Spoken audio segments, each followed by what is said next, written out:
Mayor, we have a report from our information services, municipal information services, and then following that, I'll have another comment or two. Michael? Thank you.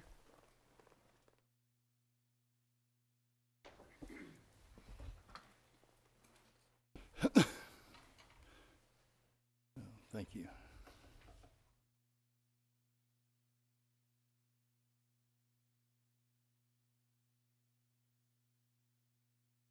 If you'll bear with me just one moment.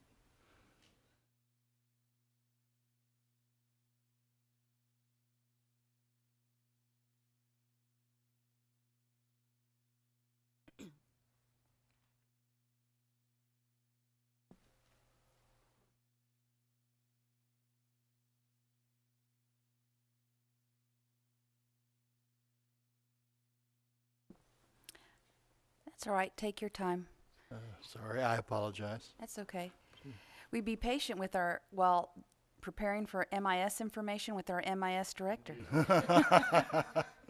Thank you, ma'am. Go ahead and start talking. Okay. I'll get it for you. Okay, yeah. As this comes up, I'm very pleased to be able to report to you on what our performance has been over the past year or so. And you will see a very familiar format that deals with an operational profile, which we hope will provide some context to what it is we're actually measuring. We will have a, pardon me, a section on baseline information, which is very, very valuable to, I'm sorry, where are you? I apologize. Yes, indeed. I'll try to be a little closer. Okay, thank you. Yeah, if you can also speak up, that'd be wonderful, Mr. Yes. Armstrong. Thank you. Okay. Is that Yes, better? thank Okay, fine. Thank you. You'll see the operational profile. We are kind of slim in that area right now. There are a couple of hundred different things that we could include there, so we wanted something that people could actually get a handle on, which is simply the number of computers we have, how much fiber we have. We will probably, as we go forward, add 2 or 3 other things to that. The baseline information reflects things that we use to benchmark. And some of the really important things to me are the cost numbers, the percentage of the city's budget that IT cost represents, and we're happy to see those are falling a bit. We like to keep track of the number of calls we get in the call center, and you'll see that in FY 12-13 we were at just over 450,000. That number will vary depending on what the activities of the city are at any time. We also do some tracking on what people are doing on the city's website. The 2 really important things to me in that area are our total expenditures per city staff member and our total expenditures per citizen. These are really the only 2 excuse me, the only 2 national benchmarks that make any sense, because everybody's IT shop is different, it does different things, but these are fairly constant across the country. Generally, if our cost for employees under $5,000, we're doing pretty well. If our cost per citizen is under $50, we're doing pretty well. We'd like to do better, and part of what we're doing with this system is trying to get to that point. If we'll move down to the actual metrics that we use to gauge our ongoing performance, I should tell you that the metrics that we have selected were based on 3 criteria. Will the measurement tell me something as a manager, something actionable that I need to do? Will it tell my customer something about our operation? And will it tell the public something about what it is that we're doing? So we've tried to be very selective in what it is that we're measuring.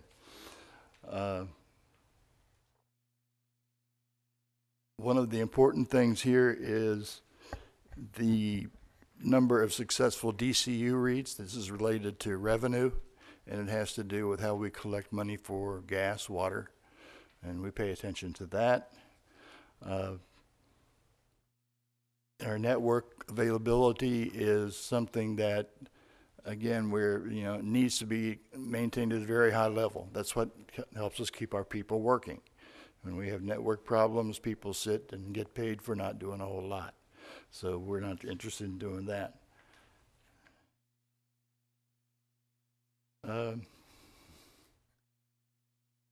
One of the more interesting things that have shown up here is, as we look at managing the help desk, the percentage of issues that we resolve on the first call is very high. And this is for a couple of reasons. One is we put our best technicians on the telephone, so that these are the people that we have who knows the most. And we've also, over the last couple of years, made much greater use of remote control tools so that we can do much more from the help desk without having to actually go visit and touch a computer. But we're very proud of that.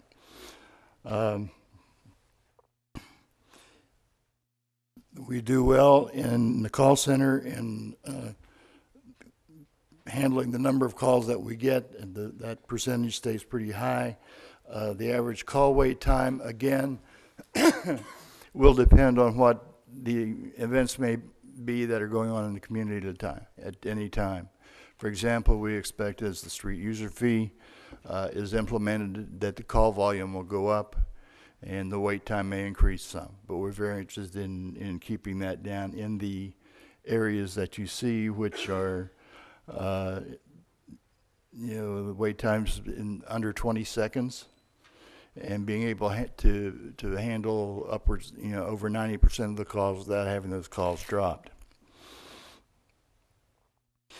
Finally, there are two things in the bottom area that I think are very important for us.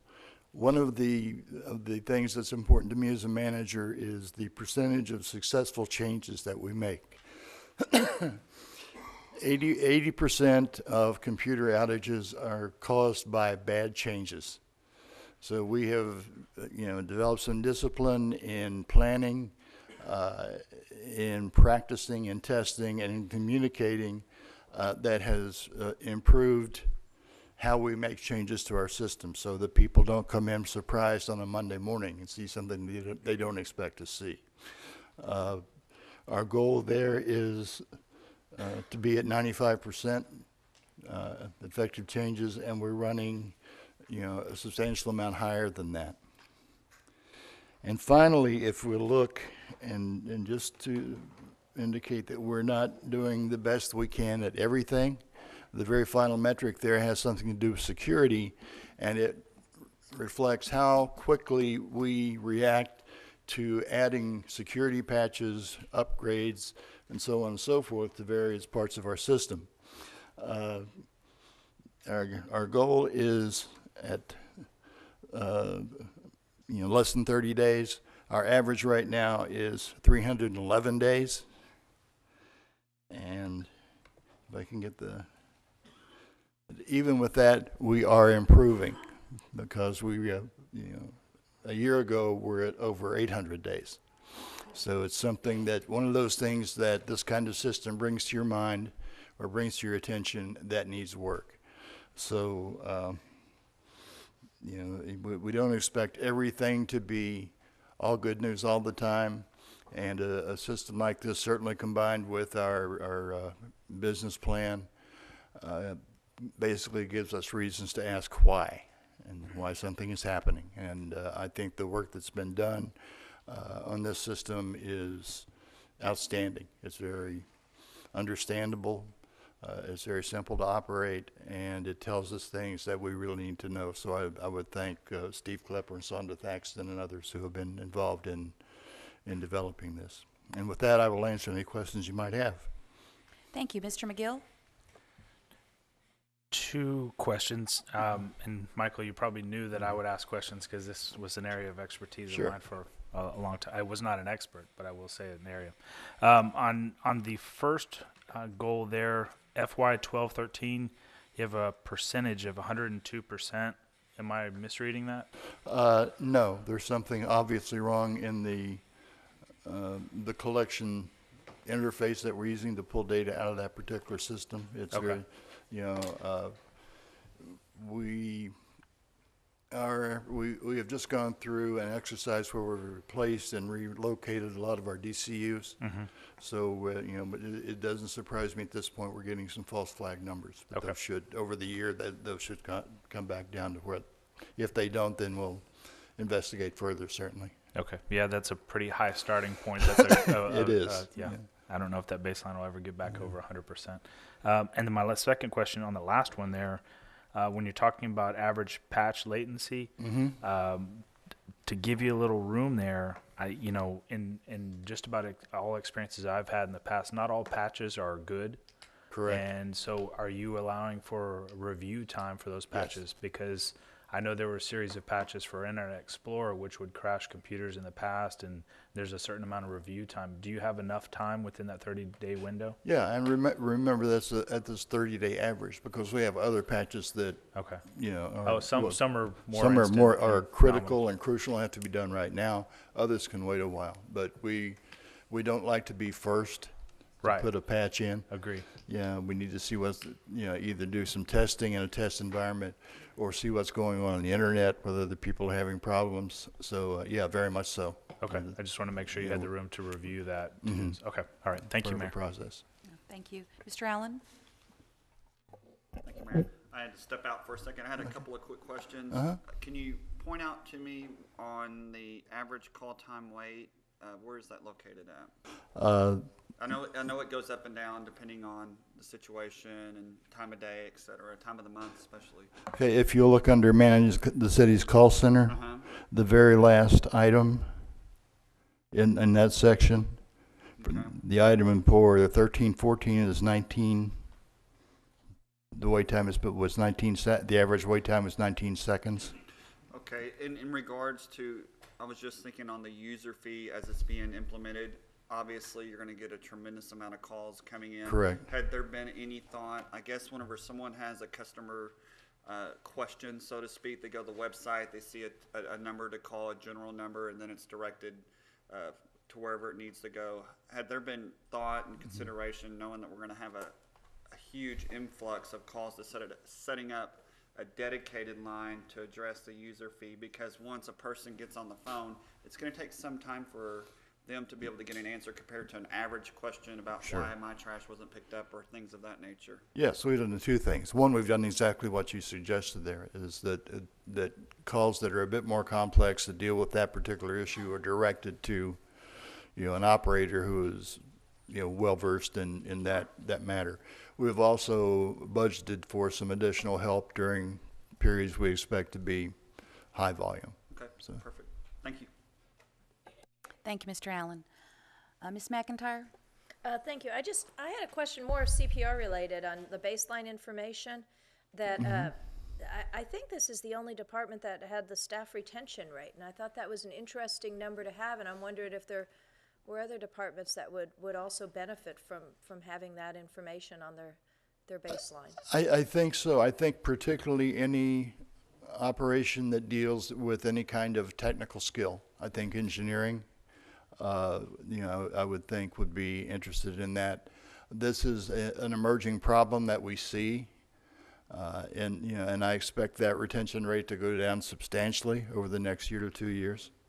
And this is a national problem that we're going to face. We're simply not going to be able to hire the number or the skilled employees, you know, and be able to pay them at a rate that's competitive with the private market. I mean, this is something, there's not enough folks coming in. We have too many people retiring.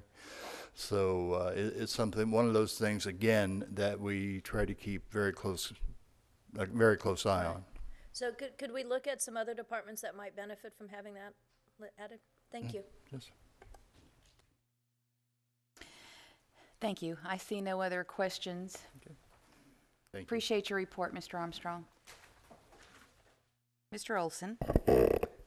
Mayor, I think I'm going to forego any additional comments at the beginning of the meeting. The things that are mostly on my mind today are already on the agenda toward the back end, and we'll have plenty of time to talk about them Okay. later in the meeting.